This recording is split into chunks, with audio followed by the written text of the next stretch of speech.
Le Polisario a été créé au début comme un mouvement anticolonial dans les années 70. Le monde va de l'avant. Le gouvernement marocain a une orientation plus réformatrice et progressiste. Les peuples du Maroc, d'Algérie et aussi au Sahara ont changé également. Mais le Polisario est resté le même, tel qu'il est, prisonnier du passé et qui compte sur les soutiens de gouvernements d'un autre temps, comme ceux du Venezuela, de Cuba et de l'Afrique du Sud.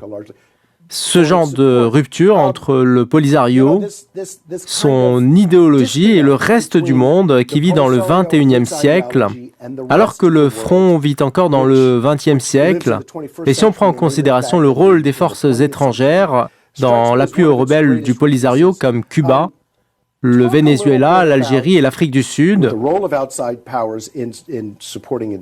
Est-ce que vous pensez que les capacités de ces pays et leur volonté de soutenir le Polisario vont diminuer au cours des 2 prochaines années?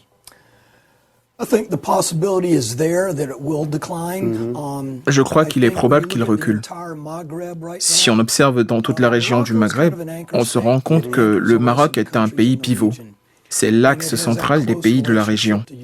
Il a des liens étroits avec l'Europe à travers le détroit. Et je pense que tous les pays de la région aspirent à une croissance économique au XXIe siècle. J'ai le sentiment que ça va anéantir le rôle du Polisario.